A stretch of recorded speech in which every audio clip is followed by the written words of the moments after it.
দেশজুড়ে আবারও ঝড় বৃষ্টির সংখ্যা। আবহাওয়া অধিদপ্তর জানিয়েছে, দেশের অন্তত 14টি অঞ্চলের উপর দিয়ে ঘন্টায় 45 থেকে 60 কিলোমিটার বেগে দমকা কিংবা ঝড়ো হাওয়া বয়ে যেতে পারে। সেই সঙ্গে হতে পারে বজ্রসহ বৃষ্টি।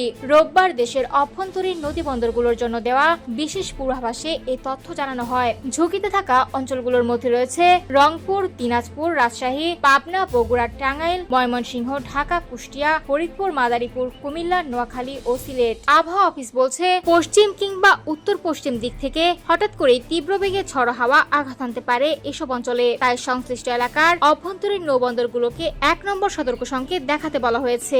একই সঙ্গে নদীপথে চলাচলকারী নৌযানগুলোকে অত্যন্ত সতর্কতার সঙ্গে চলাচলের পরামর্শ দেওয়া হয়েছে। এদিকে রাজধানী ঢাকাতেও সকাল থেকেই ছিল বৃষ্টি ভেজা আবহাওয়া। ভোর রাতের বৃষ্টির পর সকাল 7:30টার দিকে আবারও শুরু হয় ঝুম বৃষ্টি। দিনের শুরুতে কিছু সময়ের জন্য সূর্যের দেখা মিললেও খুব দ্রুতই মেঘে ঢেকে যায় ঢাকার আকাশ। এক পর্যায়ে চারপাশে নেমে আসে প্রায় অন্ধকার পরিবেশ। সকাল 7টা থেকে পরবর্তী 6 ঘন্টার পূর্বাভাসে বলা হয়েছে, ঢাকা ও আশেপাশের এলাকায় আকাশ আংশিক মেঘলা থেকে মেঘাচ্ছন্ন থাকতে পারে। সেই সঙ্গে বজ্রসহ বৃষ্টির সম্ভাবনাও রয়েছে। আবহাওয়া অধিদপ্তর জানিয়েছে, দক্ষিণ কিংবা দক্ষিণ পশ্চিম দিক থেকে ঘন্টায় 10 থেকে 15 কিলোমিটার বেগে বাতাস প্রবাহিত হতে পারে। তবে বৃষ্টি হলেও আজ দিনের তাপমাত্রা মোটামুটি অপরিবর্তিত থাকতে পারে।